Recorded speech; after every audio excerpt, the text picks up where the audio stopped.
ఎప్పుడు ఆ పచ్చడి కూర చట్నీనేనా? కూరగాయలతో ఏదైనా వేపుడు చూపించేది ఉందా లేదా?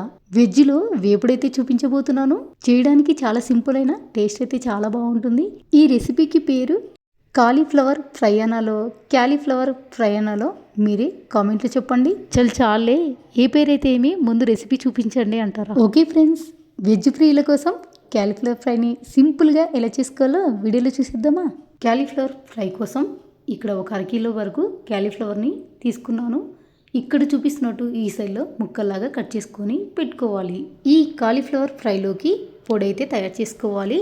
ఒక చిన్న మిక్సీ జార్లోకి కొన్ని ఎండు కొబ్బరి ముక్కలు వేసుకోవాలి. ఇందులోకి కారానికి తగ్గట్టుగా ఒక 2 టీ స్పూన్ల వరకు అయితే కారం పొడిని వేస్తున్నాను. లేదంటే మీ రుచికి తగ్గట్లు వేసుకోవచ్చు. తర్వాత ఒక చిన్న సైజులో వెల్లిపాయ గడ్డలను పాయిల్లాగా చేసుకొని వేసుకోవాలి. ఇందులోనే ఒక 1/2 టీ స్పూన్ జీలకర్రను, 1 టేబుల్ స్పూన్ పుట్నాలను వేసుకొని రుచి తగ్గట్లు కల్లుపు వేసుకోవాలి. వేసుకున్న తర్వాత కాస్త బరకగా మిక్సీ పట్టుకోవాలి. మరి మెత్తగా పౌడర్ లాగా కాకుండా ఇక్కడ చూపిస్తున్నట్టు ఈ విధంగా బరకగా మిక్సీ పట్టుకొని వేసుకోవాలి. ఈ పొడిలో వెల్లుల్లి కొంచెం ఎక్కువ వేసుకోవడం వల్ల ఫ్రై అనేది చాలా రుచిగా ఉంటుంది. ఫ్రైలోకి పొడి అయితే రెడీ అయిపోయింది. పక్కన పెట్టేసుకొని స్టవ్ మీద ఒక గిన్నెలో నీళ్లు పోసుకొని బాగా మరిగించుకోవాలి. ఇలా మరుగుతున్న నీళ్ళలోకి కొద్దిగా సాల్ట్ వేసుకొని కలుపుకోవాలి. ఇలా కలుపుకున్న తర్వాత ముందుగా కట్ చేసి పెట్టుకున్న కాలీఫ్లవర్ ముక్కలైతే నీళ్ళలోకి వేసుకోవాలి. ఇలా నీళ్ళలోకి కాలీఫ్లవర్ ముక్కలన్నీ వేసుకున్నాక స్టవ్ ఆఫ్ చేసుకొని ఒక 5 నుంచి 10 నిమిషాల వరకు ఈ కాలీఫ్లవర్ ముక్కలను ఈ విధంగా నానబెట్టేసుకోవాలి. ఇలా నానబెట్టుకోవడం వల్ల కాలీఫ్లవర్లో ఉన్న దుమ్ము అలాగే పురుగులున్నా చనిపోతాయి. అలాగే కాలీఫ్లవర్ ముక్కలు కూడా కొంచెం మెత్తగా అవుతాయి. 10 నిమిషాల వరకు కాలీఫ్లవర్ ముక్కలను ఈ విధంగా నానబెట్టుకున్న తర్వాత వీటిని ఒక జాలీలోకి వేసుకొని పెట్టుకోవాలి. అలా పెట్టుకోవడం వల్ల ఎక్స్ట్రా ఏమన్నా వాటర్ ఉన్నా కిందికి వచ్చేస్తుంది. ఫ్రై చేసేటప్పుడు ముద్దగా అవ్వకుండా పొడి పొడిగా అవుతుంది. ఇప్పుడు ఫ్రై చేయడం కోసం స్టవ్ మీద ఒక ప్యాన్ పెట్టుకొని ప్యాన్లోకి ఒక 4 టేబుల్ స్పూన్ల వరకు అయితే నూనె అయితే వేసుకోవాలి. నూనె వేడయ్యాక ఇందులోకి పోపు దినుసులు ఆవాలు, జీలకర్ర, మినపప్పు, శనగపప్పు వేసుకోవాలి. ఇందులోనే ఒక ఎండుమిర్చిని, ఒక పచ్చిమిరపకాయలని కట్ చేసుకొని వేసుకొని మంట సిమ్లోనే పెట్టుకొని ఈ పోపు దినుసులను బాగా కలుపుతూ ఫ్రై చేసుకోవాలి. ఇందులోనే కొద్ది కరివేపాకు వేసుకొని ఫ్రై చేసుకోవాలి. ఇలా ఫ్రై చేసుకున్న తర్వాత ఇందులోకి ఒక ఉల్లిపాయను సన్నగా పొడవుగా కట్ చేసుకొని వేసుకొని ఉల్లిపాయలు కాస్త కలర్ వచ్చేదాకా కలుపుతూ ఫ్రై చేసుకోవాలి. చూసారు కదా ఉల్లిపాయ ముక్కలన్నీ ఇలా కలర్ వచ్చిన తర్వాత ఇప్పుడు ఇందులోకి కాలీఫ్లవర్ ముక్కలు అయితే వేసుకోవాలి. ఇలా మొత్తం కాలీఫ్లవర్ ముక్కలన్నీ వేసుకున్న తర్వాత ఇప్పుడు ఇందులోకి ఒక 1/2 టీ స్పూన్ పసుపు అయితే వేసుకోవాలి.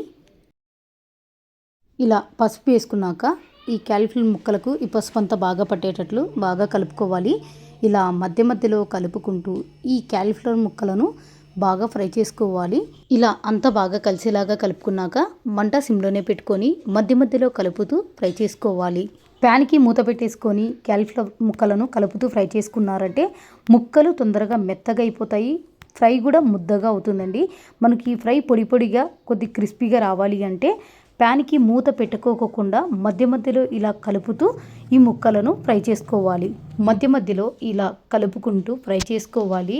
ఈ ప్రాసెస్ మొత్తం అంతా మంట సిమ్లోనే పెట్టుకొని చేసుకోవాలి, లేదంటే మాడిపోతుందండి.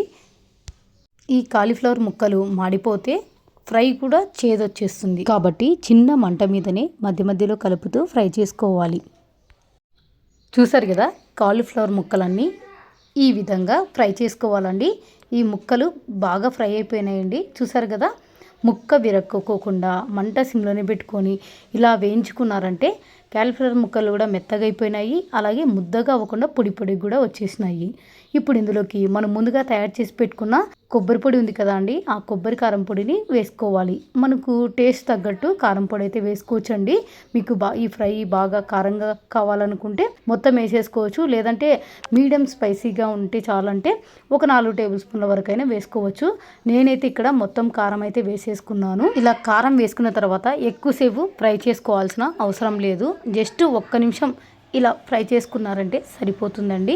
ఇలా 1 నిమిషం ఫ్రై చేసుకున్న తర్వాత ఇప్పుడు ఇందులోకి ఆఖరిగా కొంచెం కొత్తిమీర వేసుకొని కలుపుకొని స్టవ్ ఆఫ్ చేసుకోవాలి. అంతేనండి, ఎంతో టేస్టీగా చాలా సింపుల్గా కాలీఫ్లవర్ ఫ్రై అయితే రెడీ అయిపోయింది. తప్పకుండా ఒకసారి ఇలా ట్రై చేసి చూడండి. ఈ ఫ్రై మాత్రం పప్పుచారులోకైనా, రసంలోకైనా, టమాటో రసం కానీ, పెప్పర్ రసం కానీ ఎందులోకైనా సైడ్ డిష్గా సూపర్గా ఉంటుంది. ఫ్రెండ్స్, చూసారు కదా, చాలా సింపుల్గా కాలీఫ్లవర్ ఫ్రై ఎలా తయారు చేసుకున్నామో తప్పకుండా మీరు కూడా ట్రై చేయండి. వీడియో నచ్చితే లైక్ చేయండి, షేర్ చేయండి, అలాగే ఛానల్ని సబ్స్క్రైబ్ చేసుకోండి. ఇంకా ఇలాంటి వెరైటీ రెసిపీస్ కోసం పక్కనున్న బెల్ ఐకాన్ని యాక్టివేట్ చేసుకోవడం మాత్రం మర్చిపోకండి. Thank you for watching.